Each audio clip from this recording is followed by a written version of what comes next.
Day 1, salvage ship, the Wretched. Flight engineer, Jacob Smith, reporting.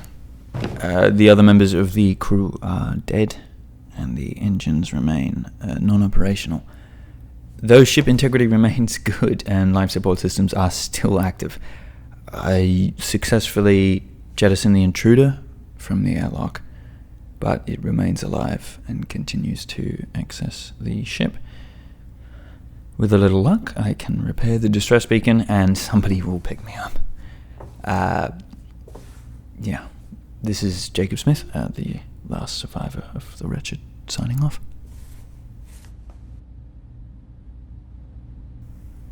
Day 2, Jacob Smith reporting on the salvage ship, the Wretched. Busy day. Well, good news first. I repaired the beacon, the distress beacon. So now it's just waiting for someone to reply. But better than waiting without it. So I'm taking solace in that. The gravity drive failed today though, but I also fixed that. That was an odd few hours. It was a long repair, but, you know, I'm used to floating around. Took the opportunity to, while they were weightless, I got some of the remaining crew members' bodies, and I took them to Bay 5. In the janitor's section, I had to use May's ID to access that. But, you know, used her ID to access that airlock. It's odd that we have an airlock in the janitor's section, I understand that. It was a repurposed area in Bay 5, and we only when passing nearby sun or maybe a red dwarf, anything that's going critical. Sometimes we would just shoot waste out there. I know that that's wrong. I know that that's not protocol, but you know, when you're salvaging a bunch of scrap, sometimes you get too much crap and you need to scrap it again. Yeah, so I moved a few people, May, Marcus, a few others, into there, and I was going to jettison them, but they're still there. I'm concerned that whatever's outside might get in, and they're not scrap. But yeah, Jacob Smith signing out.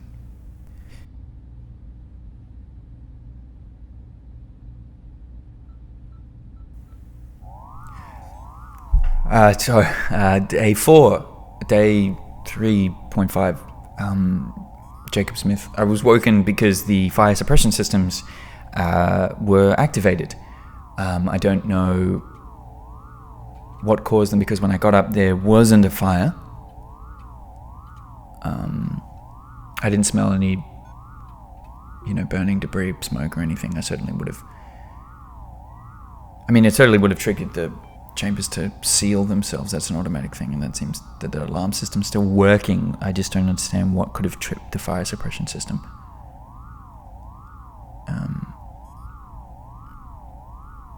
I am aware that what is outside may have done it. Could have been some loose wiring. Could have been, I don't know how. It could just be a glitch. Yep, signing out. I walked around some of the other bays. I suppose just to pass the time at this point. Now that I'm just waiting for the beacon to be picked up by someone. Someone.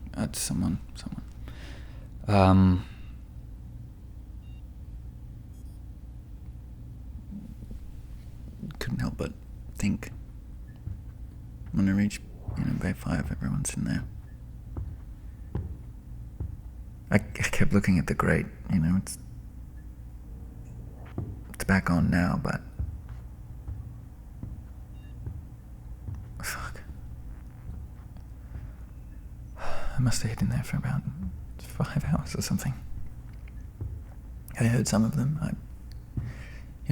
When it began, tried to help out, but it got the better of me. I didn't even see the thing, but I just heard it. I heard what it did, what it was doing, and so anyway, I'll put the grate back on.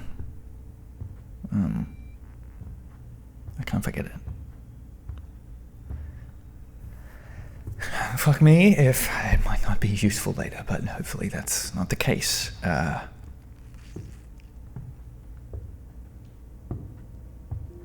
Signing out.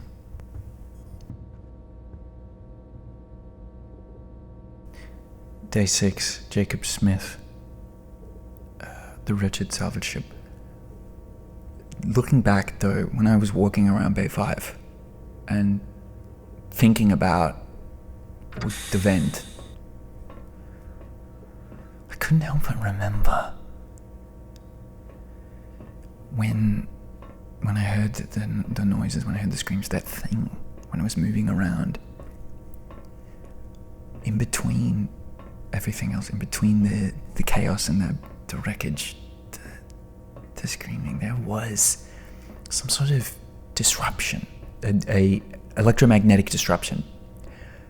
It was triggering something. It was messing with some of the systems. I just remember hearing in the vents some of the power tripping, some of the safety switches, and some wires. I'm wondering if it has some sort of EMP, I don't know, an aura, some sort of area of effect around it. I'm wondering if that's what actually tripped the fire suppression system. I'm going to go back to the security room and see if I can go through some footage and, clarify this theory. I don't know how it is helpful, but it's clarifying something, and that is important right now. Jacob Smith signing out. Day 6 still, Jacob Smith. So I looked through some of the footage, and I don't even know why I'm excited. I looked through some of the footage, and I still can't tell. I still can't tell exactly what it is, what it looks like. It tends to shift, and because of its, I'm still going with the theory of electromagnetic field. It messes with the footage when it moves by the security cameras.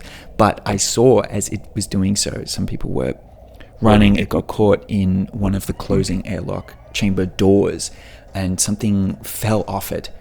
So I went back to that hall, and I found this strange, it's like a spinal bone, but then it looks like it can break off like a lizard's tail or something. It seemed detachable. I don't quite understand it, but it was resonating a small electromagnetic field, and when I moved it around the security cameras and other electrical devices, it disrupted them in a small way.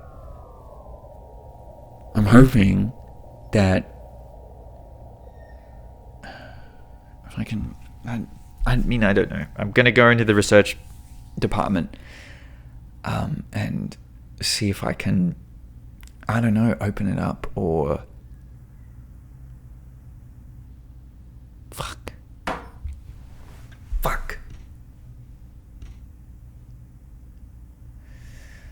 I wish the research department was here. I'm going to see what I can do. Anyway, something.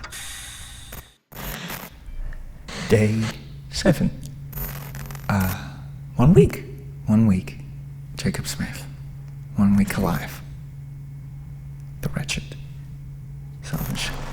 I found the research journal, Marcus's research journal, in the research department area. I brought the spine there. I couldn't quite get anything out of it. because I didn't know how to engage with it. But when I found the journal, I started reading some of Marcus's work. It's a bit of what he was working on in his department, and also the notes, things like that. He was talking about reverse polarity of magnetic fields. So I'm praying that if I can reverse the polarity of this thing, the spine, the bone fragment, then maybe I can disrupt the thing, the creature, if I can figure that out. Marcus doesn't go any further in his journal. I'm going to have to go through it a little bit more. A lot of it goes over my head because Marcus was a pretty smart guy, and you know, R&D is not my area. I'm trying to pinpoint how aware this creature is of its effects, electromagnetic or otherwise. You know, what kind of cognition has this thing got? Is it self-aware? I can only imagine right now that it is hungry.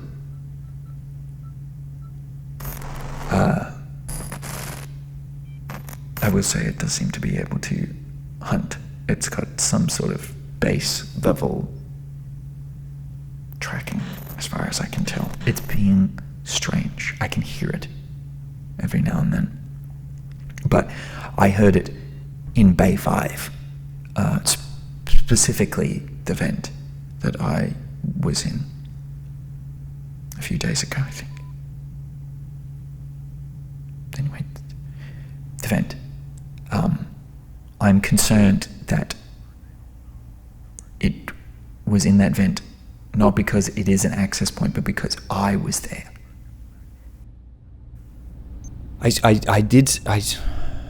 After I sealed Bay 5, after I sealed the Bay area, I saw, later coming back, check it, huge scratches in some of the walls outside the door, not on the door itself, which is why I think it knew I was in there, and it is following me. It's not scoping out the area. These seems like deliberate choices. It only scratched one side of the hall, though, leading to the Bay area. As if it was, I don't know whether it was dragging its body. I don't know what kind of prehensile limbs it might have. I have to research it more, but I don't want to, really. It's kind of like knowing, you know, how you're going to die. The creature has free access inside and outside the ship. I haven't heard it for a while, but I'm sure I will again.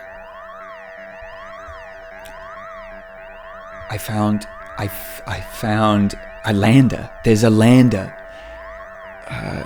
It doesn't seem to be completely damaged. There was some damage. Okay, there's a little bit of damage from the fucking asteroid that got in, but I found this lander, and I don't think anyone's picking up the fucking distress beacon. So I don't think anyone's coming. So I'm gonna go.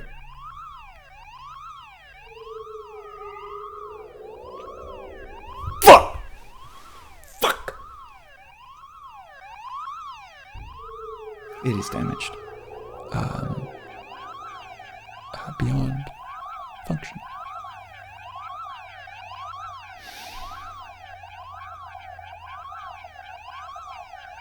Oh, fuck. Okay. I'm getting a bit of interference on my recording